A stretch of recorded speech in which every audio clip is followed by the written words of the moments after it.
Q3 FY26 earnings conference call. As a reminder, all participant lines will be in the listen-only mode, and there will be an opportunity for you to ask questions after the presentation concludes. Should you need assistance during the conference call, please signal an operator by pressing star then 0 on your touchtone phone. Please note that this conference is being recorded. I now hand the conference over to Mr. Gaurav Jogani from JM Financial. Thank you, and over to you, sir. Hello everyone. On behalf of JM Financial, I would like to welcome you all to Vedant Fashion's Q3 FY26 earnings conference call. From the management today, we have with us Mr. Rahul Murarka, CFO, and Mr. Neeraj Saraf, GM FP&A and Head Investor Relations. Thank you, and over to you, sir. Good afternoon, namaskar, and a warm welcome to all participants. I am Rahul Murarka, the Chief Financial Officer of the company. I am accompanied with Mr. Neeraj Saraf, GM FP&A and Investor Relations. Thank you for joining us today to discuss Vedant Fashion Limited Q3 and 9-month FY26 results. I hope you had an opportunity to go through our financial results and investor presentations, which have been uploaded on the stock exchange as well as the company's website. During the quarter, sale of our customer was around 692 crore, and during 9-month period, it was around 1,447 crore, with a growth of around 5.4%. Further, FSG during the 9 months of FY26 stood at 1.8%. As highlighted in our earlier discussions, this year our focus remains firmly on strengthening the quality of our retail business. This is reflected in the improvement across our retail KPI during the quarter as well as 9 months period. Our continued strategic emphasis on enhancing customer experience, deepening design offerings, introducing attractive price points, strengthening retail training, leveraging data-led merchandising and replenishment, and maintaining disciplined KPI management has collectively supported an improvement of key retail KPIs and also improved inventory turns. In line with this calibrated approach, we pursued selective store expansion while rationalizing smaller format and underperforming locations, resulting in an addition of approximately 5,500 square feet during the quarter. Additionally, we launched another flagship brand, a flagship Twamev exclusive brand outlet of 9,000 square feet in Mumbai, which further strengthened our premises a premium retail presence.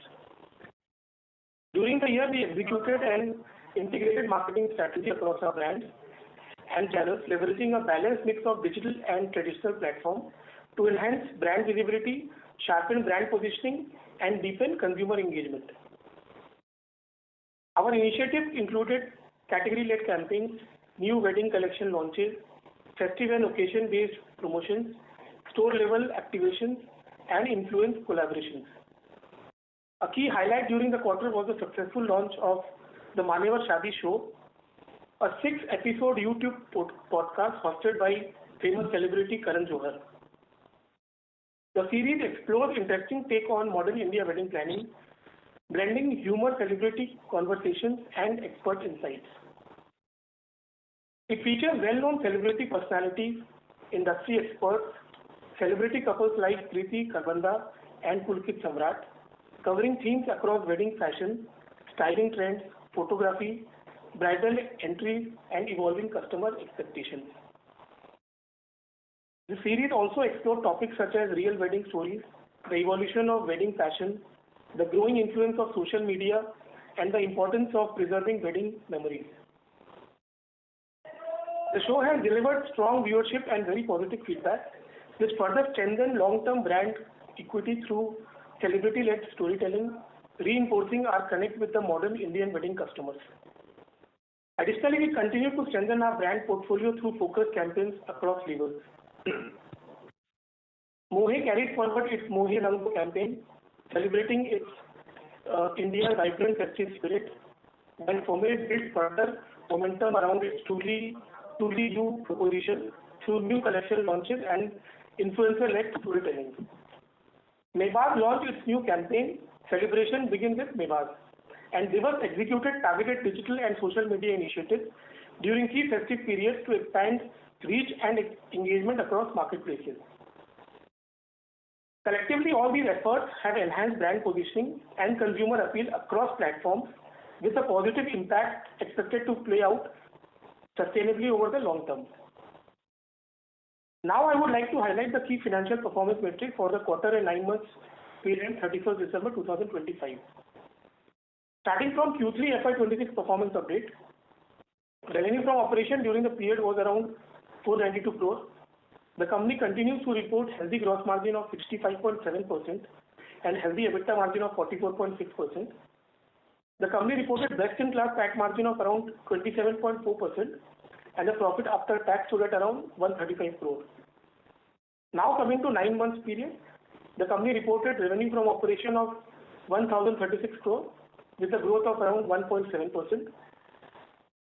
The company continued to report healthy gross margin of around 66% along with healthy EBITDA margin of around 44%. The EBITDA during the period stood at around 453 crore. The company also reported healthy PAT margin of 25.2% and a profit after tax stood at around 261 crore. Moreover, during the trailing 12 period, December 25, the company reported strong and healthy cash conversion ratio of about 95%, which has been computed based upon operating cash flow to tax, including tax income. During Q3 of FY26, our outer performance was significantly impacted due to December on account of trading days in December and no trading days in January, coupled with muted consumer sentiment. Sorry to interrupt, sir. So your voice is breaking. However, positive overall and actual sales growth in view of festivity and wedding during the period. Furthermore, our premium brand Tone is doing very well with an overall growth of 40% in Q3 and YTD, along with SSG growth of 12% in Q3 and around 16% in YTD. And despite the robust traction and rising premiumization trend, we plan to further accelerate and scale this segment faster in future. Going forward, we remain firmly focused on our core strengths, supported by various ongoing initiatives to drive sustainable long-term growth. We are optimistic that various government initiatives already undertaken will support a revival in consumer sentiment over the coming period, and we are fully prepared to capitalize on the improving demand environment. Now we can move to the Q&A session. Thank you very much. We will now begin the question and answer session. Anyone who wishes to ask a question may press star and one on their touchtone telephone. If you wish to remove yourself from the question queue, you may press star and two. Participants are requested to use handsets while asking a question. Ladies and gentlemen, we will wait for a moment while the question queue assembles.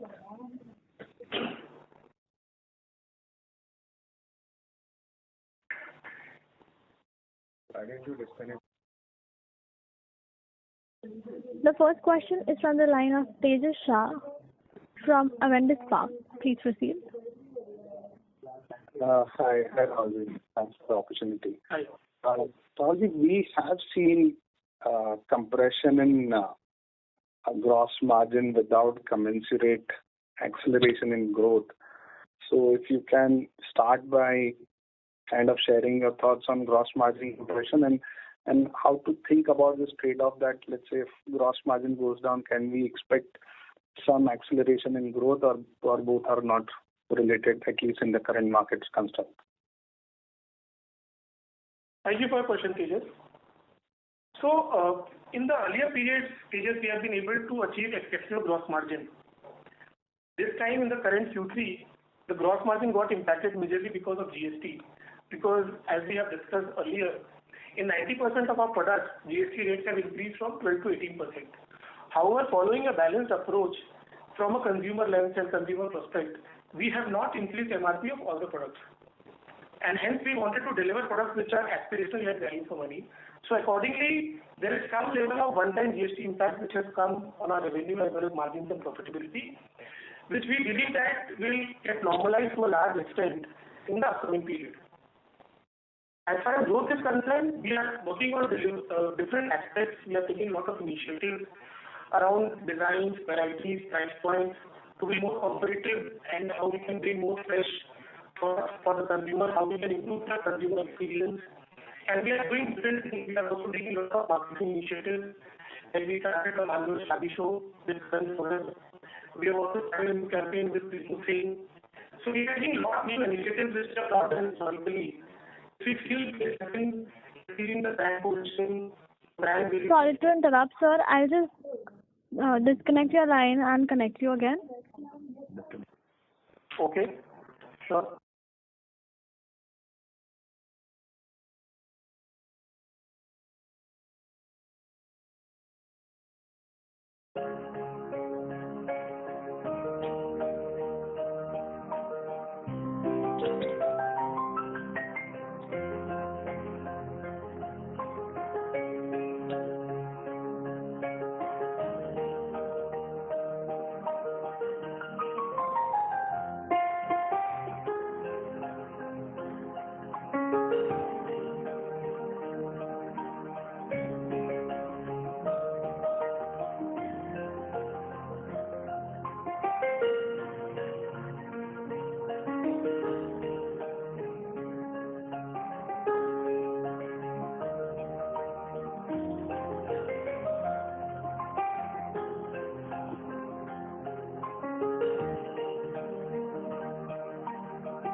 Ladies and gentlemen, we have the management again.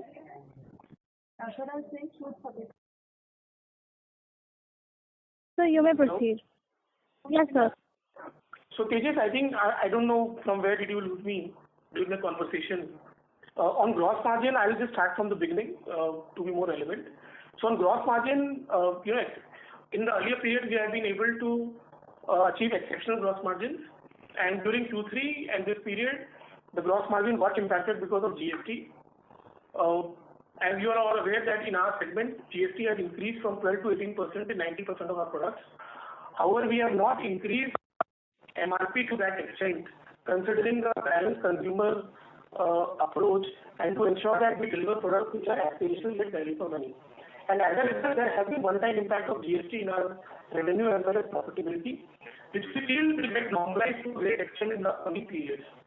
However, as a management, from a gross margin perspective, we are very confident that we will be able to achieve 65% plus of gross margin as we have informed earlier as well. Sure. Second question on so we don't have a like-to-like peer set as such, but when we see names, numbers of Vedant Fashion's ethnic portfolio or Sai Silk, we, at least from context of that peer set, it seems that we are losing market share. So how would you frame your relative market position in this context? And is this divergence more cyclical, regional, or execution-led? How do you kind of try to explain that? Sure. So on competition, what our piece is that we have done a lot of market surveys at the ground level, and we have been closely monitoring competition at our end. What we see is that there has been overall multiple level of consolidation at an industry level. Because what we are seeing are the organized few players who have started very recently, 1 2 years, 6 times. But at an industry level, we have actually witnessed a lot of multiple consolidation. Even we have seen few players having 5-10 stores at pan-India level, finding up their business. So we are very confident on our moat which we have, and we feel that as far as competition is concerned, it eventually should go on the business alone. As far as the players which you mentioned on people, it is very low for them. And as a result, at a low pace with new stores opened in the last 1 2 years, it is very obvious that the L2L growth or the performance the number will show very positive. But from our perspective, if you ask me, also if you talk about Tasva, one of the brands you have been mentioning. So we'll talk about premiumization to a bit extent. So look, currently what we see when we talk about consumer sentiment, premiumization is actually in play.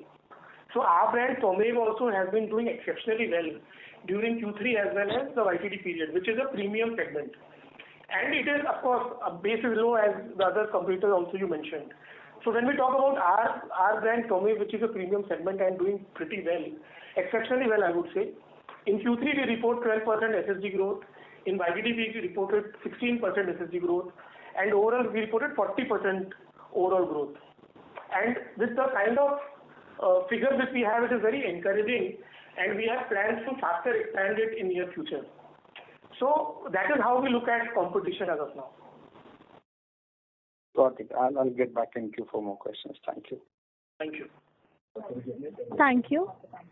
The next question is from the line of Sameer Gupta from India Infoline. Please proceed. Hi, good evening, sir, and thanks for taking my question.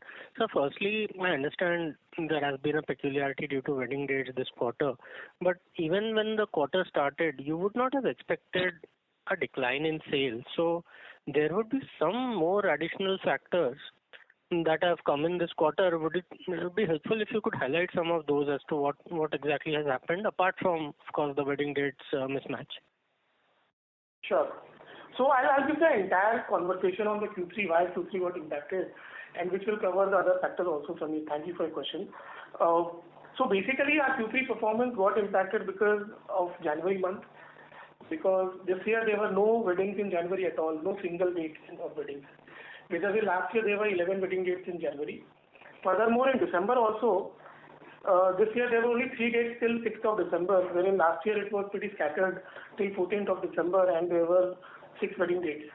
So of course there has been a major impact of December month, because overall when we look at our October plus November performance, it has been, we have done decent business and our business performance was positive. Furthermore, what has happened is that this time festivities have started very early. So like Navratri last time started in October, this time Navratri started at the end of September only. So as a result, some part of revenue also got booked in September. So if you look at our business performance from September to November, again we were able to do very decent good business, positive, both L2L and overall growth.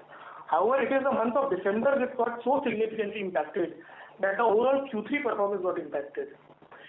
But the good part is that with all these happening, we are all retail KPIs, ABS, ABV, everything has been doing very well because of the hard work which we have done at the ground level. So that is a very positive sign from business fundamental aspect.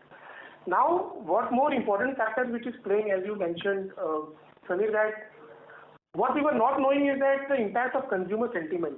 Like this was one thing which again we felt that, with all the initiatives the government has taken on the GST and various other things, we were also very optimistic that the consumer sentiment would drastically go up, or will significantly go up, I would say. However, we did not see any major shift in that consumer sentiment, especially in the middle class segment, because Manyavar is catering to the middle class segment. So we have seen that the value and premium are still doing very well, but middle class is a segment which is getting affected, where Manyavar is getting affected. So if you look at our brand like Tome, which is a premium segment brand, so that has done exceptionally well, because premiumization is in play. So, these are the various aspects which have impacted. But the point there is, as a management, we have been doing a lot of hard work at our ground level. We have taken a lot of initiatives for price point design, marketing initiatives, and we feel that once the macro level environment gets better in upcoming periods, whatever hard work we have done as a management, as a company, should show very positive results going forward. Great, Rahul. That's very helpful. Second question. This is the third consecutive year of subpar performance. Now, I'm not asking particularly for this quarter, but if you analyze data over the past 3 years, you would have identified some pain points. So just wanted to understand, what are those pain points that you have identified? You mentioned the middle class is seeing a challenge. Is that kind of being validated in your data, that it's the mid end where the growth has been slower, or is it entry price points? Is it non-wedding merchandise, smaller stores where there is competition that has come up nearby? Is it certain geographies that are lagging behind?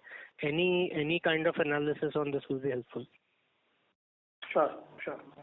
So look, on the in last 2-3 years, last 1 year at least, what we have witnessed is that, as we discussed, that the middle class consumer sentiment has actually been muted, and it has affected all the consumer companies, and we are also one of them. And because we also are wedding-based discretionary, so while when wedding happens, of course the bride and the groom will wear, but what happens is that the other attendees and the family members, that is where the impact starts coming, and which is affecting us also.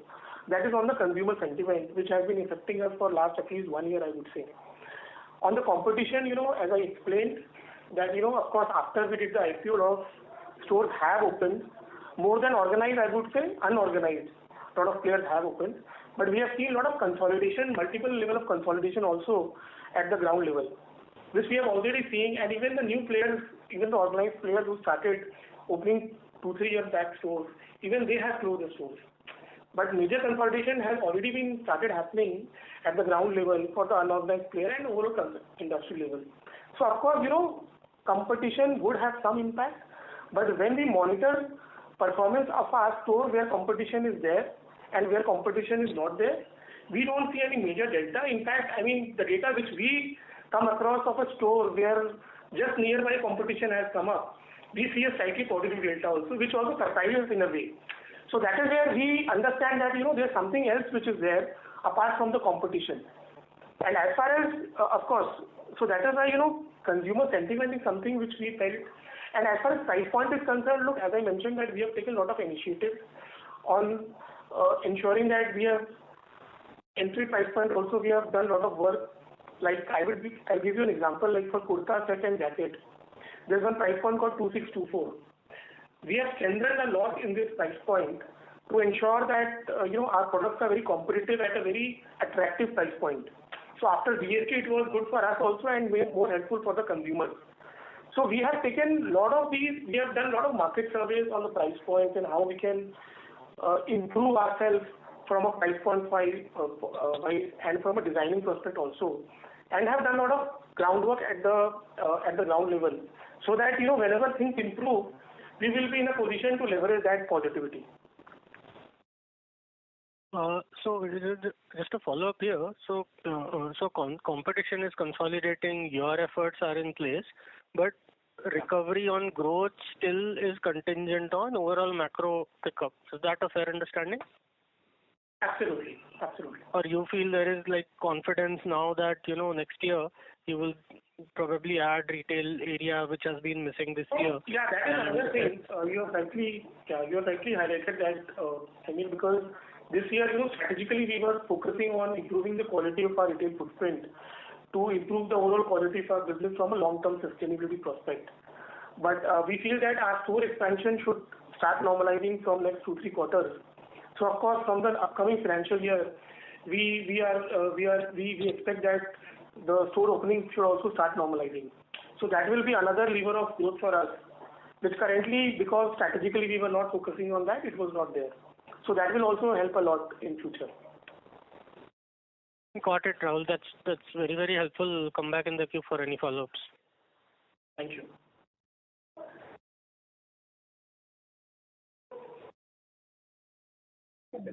Ladies and gentlemen, the management line has been disconnected. Please stay connected. You have also connected with us.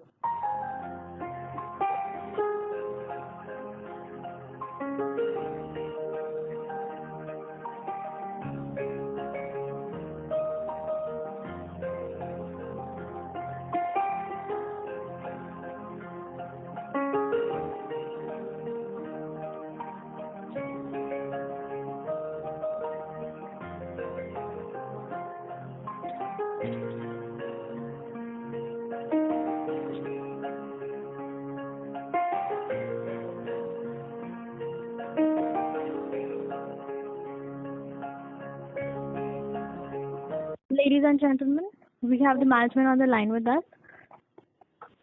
The next question is from the line of Priyadarshi from FIL. Please proceed.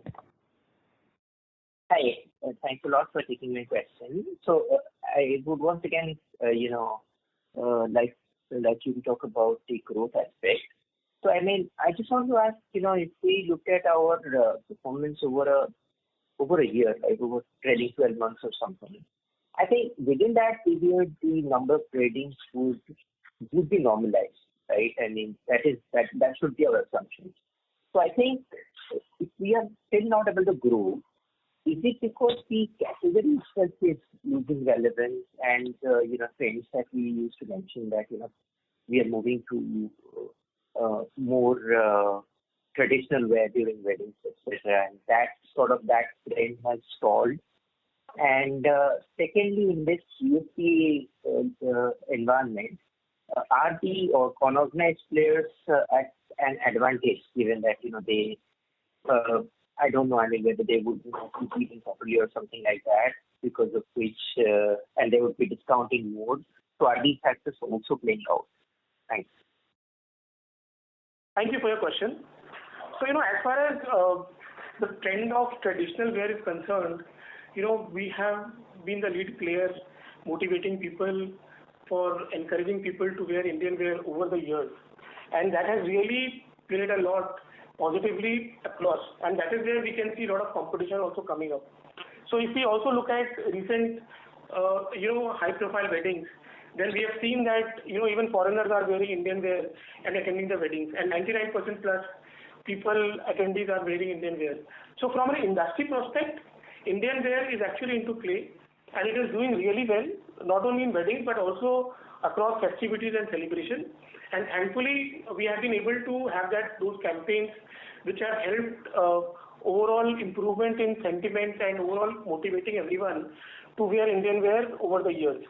So from an industry prospect, and that is where so many players we see, both organized and unorganized, coming and opening this store in this industry. So from an industry prospect, it is a very growing industry and there is no challenge at all. Now, as far as unorganized players is concerned, look, our 80% basis, what we did earlier, 80% of our market, we got a survey done a few years before, basis 80% of market is unorganized players. And of course, in last 3-4 years, a lot of stores have opened in the unorganized segment, and we acknowledge that there will be some impact of competition in our business. But having said that, the major reason of the business performance which we see in last 1 year or so is because of the consumer sentiment and macro aspects which have played a more important role and a major role in our business performance rather than competition. And as far as competition status is concerned, look, while many unorganized players have opened the stores in last 3 years, but we have seen a lot of consolidation also at the ground level and at the industry level. As I mentioned, there are also few players which were having 5 to 10 stores at pan-India level. They have also wound up all the stores. So, and our industry is a very challenging industry. There are various modes which are required, and we are very confident on our modes, what we have been able to develop in last 2 decades. Because understanding customer taste and preference across pan-India, working on the supply chain, and also look, retail and apparel works on discounting mode. Earlier, there was only 1-2 months in a year where discounting used to happen, POSs. But now you would say a normal apparel player, retail player is having discounting POS across the year. Now in our segment, POS is something which generally doesn't give more benefit to any other retail player, because if you put Sherwani in 50% discount, nobody's going to buy unless there's a wedding. So there are a lot of challenges in our industry which is not possible for any unorganized player to cope up with. And they are having very small working capital. So obviously in 1-2 years it looks exciting, but once the overall liquidity gets stuck because the inventory is not moving, because US's discount doesn't play a role, that is where the consolidation starts. And good part about us is that, look, overall all our KPIs have been increasing across year on year. Every year we are seeing, every quarter, while of course the revenue wise overall we have not been able to grow to a great extent. But as far as retail KPI is concerned, which is the main fundamental and basics of running retail, that is growing every quarter and every year, which is the most important thing. And we have been able to fundamentally maintain our margins also at a pretty good level. So that is where we feel that as soon as the macro environment improves, we would be the first person and we would be in a very advantageous situation basis whatever initiative we have taken in last 1 year at the ground. All right. Thanks a lot. Thank you. I'll come back. Thank you. Thank you. Before we take the next question, In order to ensure that the management is able to address questions from all participants in the conference, please limit your questions to two per participant. The next question is from the line of Rahul Agarwal from Ikigai Asset. Please proceed. Yeah, hi. Good evening, Rahulji. Hi. Good evening, Neeraj. So just a couple of questions, then I'll get back in the queue. Firstly, you mentioned about, store consolidation still going on, and then next year should look better. Could you elaborate a bit? Could you give more color? Where are we on this journey? What have we seen in this 9 months? We've seen some more shutdowns in third quarter. Just a bit of elaboration on what is the thought process right now, and how do you see next 2 years evolving on a top-down basis? That will really help. That's the first question. Thank you, Rahul, for your question. So, strategically, as a management, we focused on improving the quality of our retail footprints, which will result in improving the quality of our business. That would be helpful for a long-term sustainability of the business from a long-term prospect. So that is where, we were focusing on our retail footprint, which existing we have. And there were some store closures which we have done last year and current year also, because of various reasons, starting from, smaller stores, because if you see, our majority store expansion are having in the flagship segment. We are opening more larger stores. So in order to improve the overall brand identity and customer experience, we have been closing smaller store of 1,000 square feet and less, including the SIS store. So that is one reason. Secondly, generally because Indian environment is very dynamic, many cities in India are also dynamic. New markets are evolving, old markets are getting old. So there are a lot of market shifts also which are happening within a city. So that is another reason. What we are doing is that we are closing the store in markets which are very old and now where the market is not doing so well because it has shifted to another location. So that is another reason. And third is, of course, there are certain stores which are not very much performing as per our KPIs. So that is why we are consolidating on those things. And what we feel, and I'm very confident as a management, is that once this exercise is over in next 2-3 quarters. So to answer your question, Rahul, we feel that this exercise should get over in next 2-3 quarters. And from there on, we feel that the quality of business and the overall productivity should be very good. And as far as store expansion is concerned, this is where, store expansion also, we have not seen much store expansion this year strategically, but we feel that the store expansion should start normalizing from next 2-3 quarters. Right. So if I look at, the store count, right? I mean, June 23, we had similar stores, 664 odd. This is going into next 3 quarters. Are we going to see an absolute decline here, or are we going to see, though we're not going to see net additions, I understand, because it's going to be gross plus some closures, but we'll maintain this count going forward. Is that understanding correct? So to be very frank, how we judge and how we monitor square feet store expansion is based on square feet area. And why you see a decline in count is that because, as I mentioned, we have been opening larger stores, and the closures which are happening are smaller stores which are there. So because 1,000 square feet and less smaller stores are closing, so that is why count-wise it is going down. But I think the kind of store opening which we do, it varies from 2,000 square feet to 20,000 square feet. So that is why the right way of monitoring, which we also do, is based on square feet area rather than count, to see how we are progressing on the expansion. Got it, Rahulji. Understand that. And the last question on balance sheet, given the slowdown and moving of demand between quarters, I think wedding days for, Feb 26 is a very strong month. I would imagine almost double-digit wedding days. Some flow-through we have seen in January, some comments on that. And on inventory, is there anything to worry about? Sure. So on the inventory side, we have built a lot of efficiency around there as a result of efficiency in supply management and inventory management and demand planning.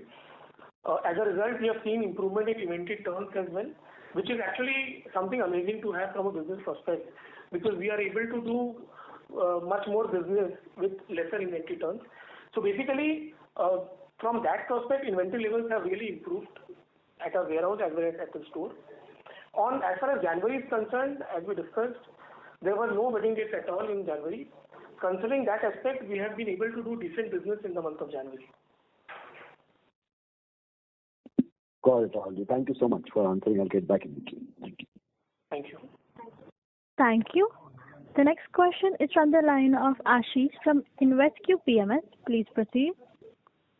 Yes, so just wanted to understand because we've stalled on opening new stores, and I would assume that we are still a long way to go in terms of penetrating the markets that are available in India for our sort of products.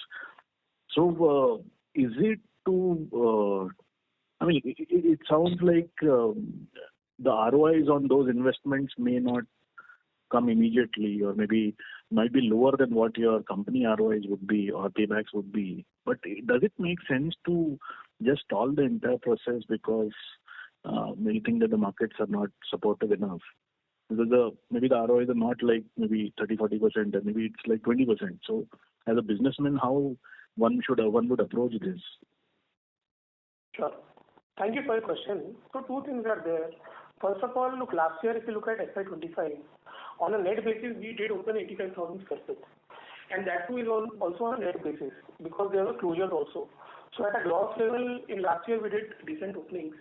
And we did pause on store opening acceleration. And this year also, we have opened store at a gross level, but we have closed also because of reasons we have discussed. And as a result, on a net basis, it looks like we are just 2,000, 3,000 square feet area expansion. But we have been expanding also. And the reason we have been doing is, first of all, to improve the quality of our retail footprint so that the quality of business improves. Secondly, 1 year back when we discussed, there was a lot of inflation in the lease rentals, because of which also we had paused the acceleration of store expansion, because whenever we enter into lease rental, it is for a very long period. It is for 10 to 15 years. So if we enter into a commitment with a very high lease rental, then it is a long-term impact on our profitability. And that is why, because of these reasons, we did pause the manner in which we were accelerating the growth of retail opening.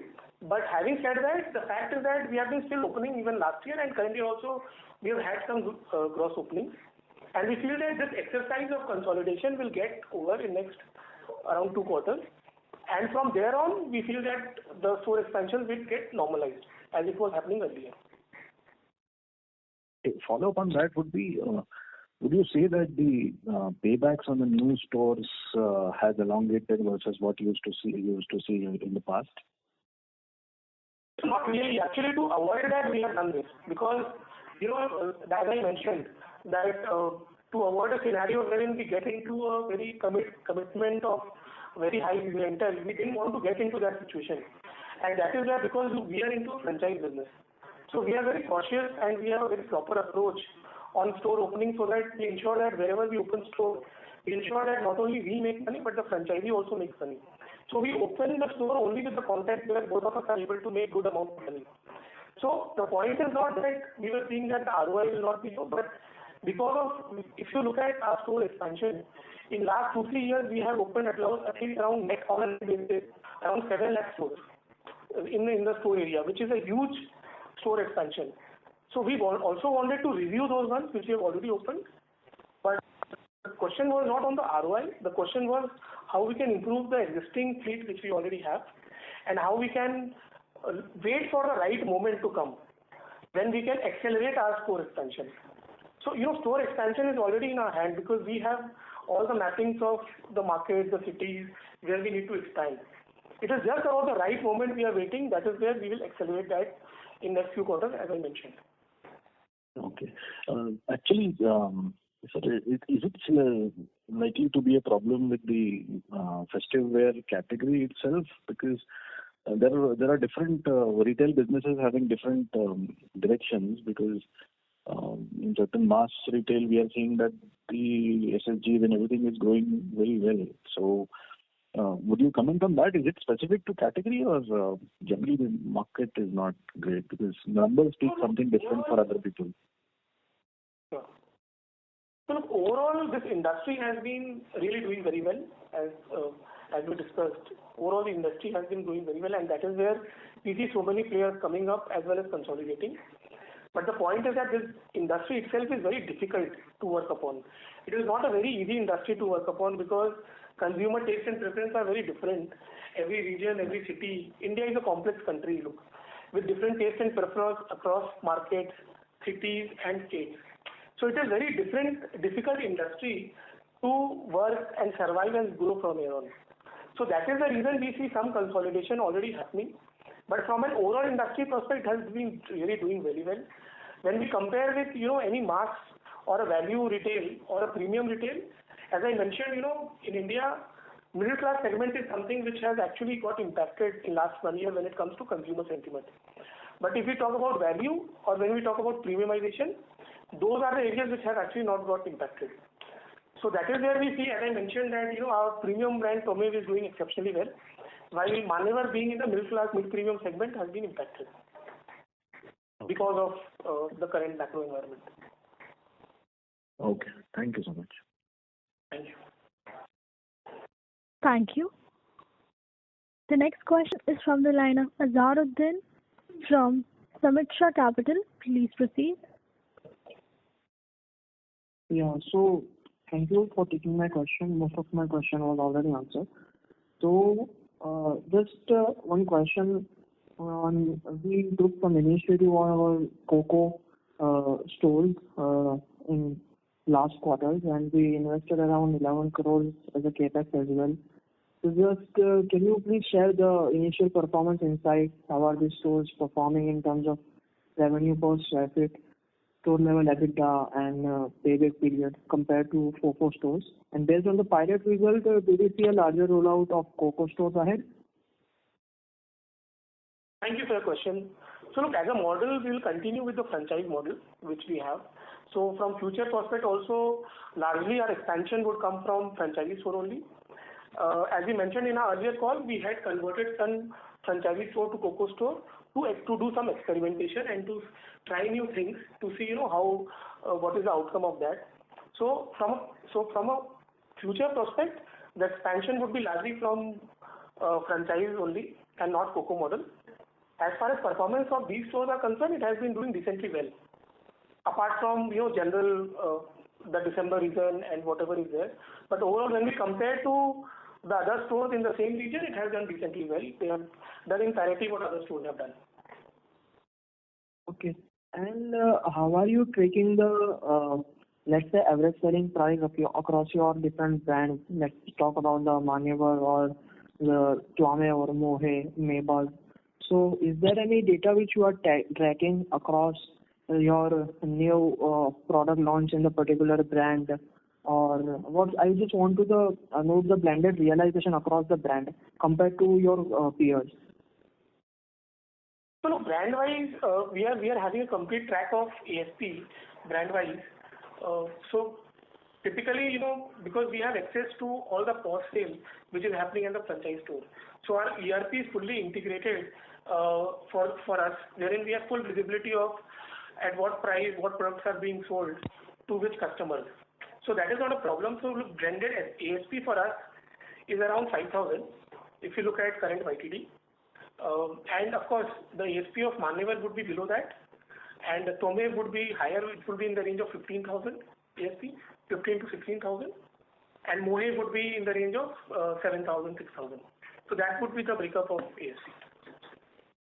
Okay. Thank you. All right. Thank you. Thank you. The next question is from the line of Miten from Fractal Capital. Please proceed. Sorry to interrupt, sir. Miten, sir, your voice is not clear. Is this now clear? Yes, sir. So your gross GST rate, as I understand, is about 17%. Would you help us with the Can you please GST hear rate? your voice because it's coming very low for us. I'm not able to hear properly.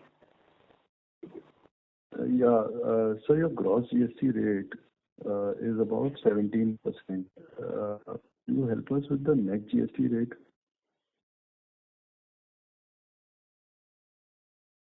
So our GST rate on all products above 2,500 is 18%. Yeah. So blended, I calculated about 90. So basically 90% of our products are in that bracket only, and only 10% of product would be in a bracket where the GST rates are 5%. So overall, if you ask me, maybe it would be in the range of 16% types. Okay. And could you sort of give us some sense of the net GST rate after considering the benefit of input tax credits? So look, input tax rate in our case, the fabrics which we purchase are generally at 5%, whereas our output is at 18% for the manufacturing which we do. So basically, at a net level, if you reduce 5%, you'll get the net GST rate for that. But we would have other credit as well, right? On rent, etc. We would have credit input tax. Rent? Yeah. No, we don't take anything on rent actually. We don't have any rental model. So there are other input credits on services, if you are coming to that, like lease cost and other things. So those inputs are there. But broadly at a net level, I would tell you that it would be net of everything. It would be in the range of, high single digit, I would say at least. Got it, sir. Thank you very much. Thank you. Thank you. The next question is from the line of Prashant Shah, an investor. Please proceed. Hello, is my voice audible? Yes, absolutely. Yeah, thanks for the opportunity. Just an analogy. You mentioned in your earlier comments that the middle class sentiment has not turned up as the company would like to be.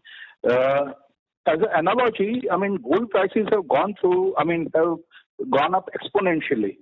But still, jewelry companies have reported fantastic numbers. The quantity sold may have come down, but the realization, the design, almost all of them have reported a fantastic numbers. And so my point is, pardon me if I'm very blunt, has there been some sort of slip up in reading the consumer sentiment which has impacted our quarterly sales? Or is it that, the consumer is not finding a value, which is why he is looking for alternatives and that is impacting our sales? That is my first question. Sure. Thank you for your question, sir. So look, we are not an expert on jewelry companies, but the basic thing, what our understanding goes is that considering the price of jewelry which has gone up significantly in the last 1 year, that would be one important aspect to consider from a growth prospect for them. And secondly is that, in India, jewelry is not a discretion, it is an investment, it is for both. Even in the last company which who are dealing with jewelry, less than 50% is based on wedding for them. And more than that is other than wedding. And in India, people look for jewelry from an investment prospect also, and not for an expenditure. Sorry to interrupt, sir. The line is breaking again. I'll just reconnect. Sure. Ladies and gentlemen, please stay connected.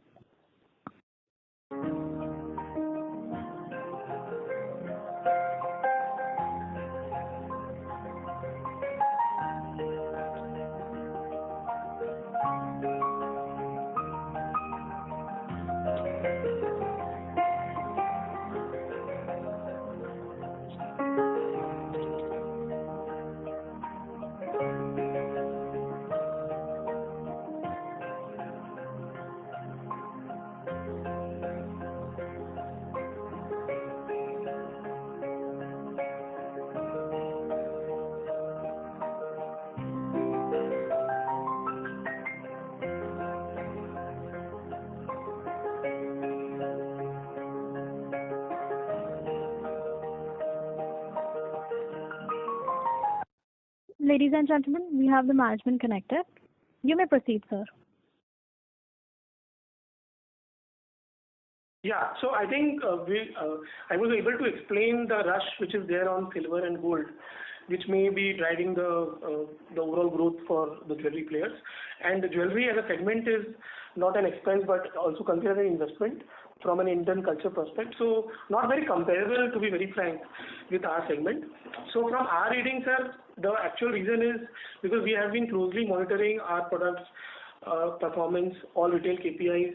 We have been doing market surveys at the ground level. We have been discussing with various people at the market. We have been discussing with various players also.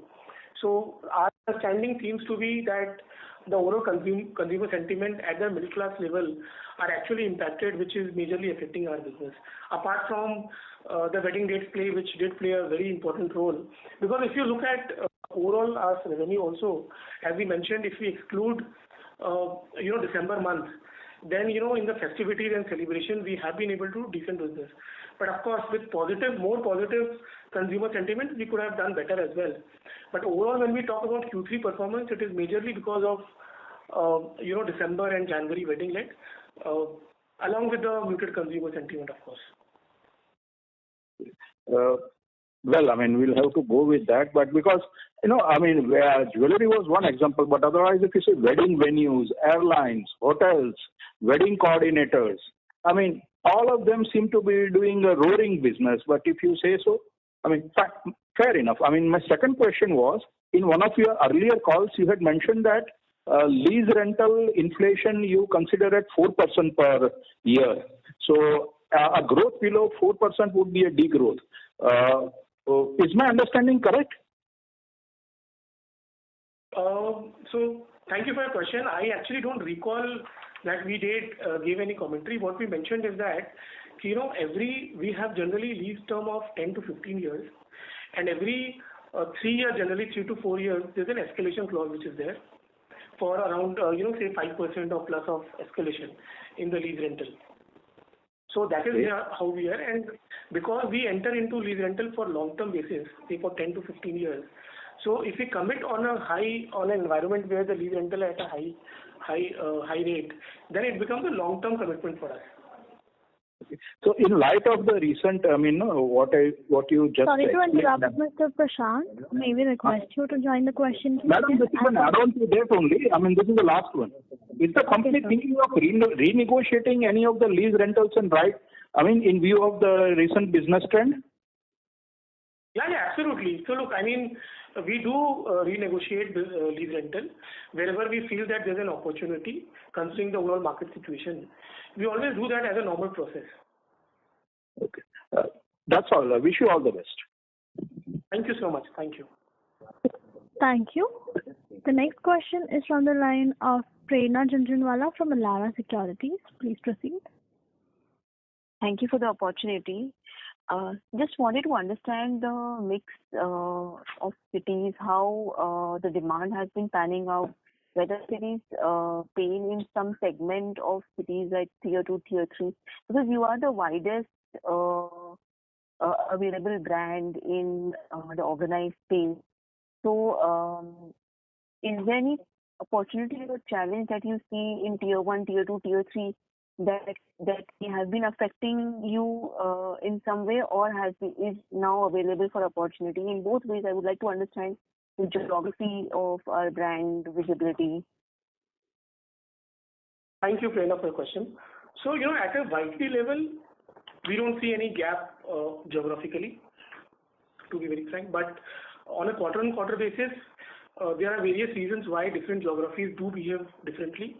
Like in case of South too, we saw that overall at a YTD level it has done good positive business. But when you look at Q3, it was more impacted than other regions because they have their own unauspicious period, which started earlier called Muddham, which started earlier this time in November end, which generally started in December mid. But apart from that, we have not seen much major difference geographically at a pan-India level. So a follow-up to this is that we're seeing difficult time across geographies, given that our SSGs have been declining. So is that a right understanding? Not even for this quarter, but from a 9-month perspective as well. So to be honest, if we exclude the December month, which has been exceptional December month, which we have not seen at least in last 5 years, wherein there have been no weddings in January. If you look at the core wedding and festivity period, we have actually done decent positive business. But it is just because of this December month that our overall performance has got impacted in Q3, and of course, as a result, YTD levels have also got impacted. As I mentioned, if you look at September to November or October to November, then we have done decent positive business both overall as well as L2L. But the December month was so drastically impacted that it actually impacted the entire quarter. So to be very frank, when it comes to festivity and wedding, there was another question that others are also doing well. So we have also grown only during that period.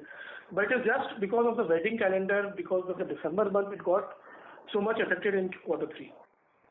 Okay. So my second question is on brand-wise performance. Given that your premium portfolio continues to do better, could you just help us understand how the brand mix has changed over the last 3 to 4 years, and how do you foresee it going forward, and whether Manyavar as a brand, what kind of investments would you see if that percentage is declining meaningfully? Sure. So with the growing brands, of course, the pie of new brands, percentage of mix has been improving, and of course we expect that to further improve along with Manyavar, because Manyavar also we are very confident that it will grow along with other brands also. But yes, of course, there has been some percentage slide which has also overall other brands, if you see, that has improved over Manyavar. But from a future prospect, we are very confident that all our brands along with our flagship brand will have a very strong growth potential. So difficult to comment on how the mix would change going forward. But yes, we see a healthy growth in all our brands from a future perspective. The current mix would help if you could share. Actually, I'm so sorry, but we are not currently sharing the mix percentage. But yes, in future, at some point of time, we will definitely do that. Sure. Thank you so much, and all the best. Thank you. Thank you. Due to time constraints, that was the last question. I now hand the conference over to the management for the closing comments. Over to you, sir. Namaskar and thank you, everyone. It was a great pleasure interacting with you all, with all the analysts. Thank you very much for joining. Looking forward to interact again in the next quarter. Thank you. Thank you. Thank you. On behalf of GM Financial, that concludes this conference. Thank you for joining us, and you may now disconnect your lines.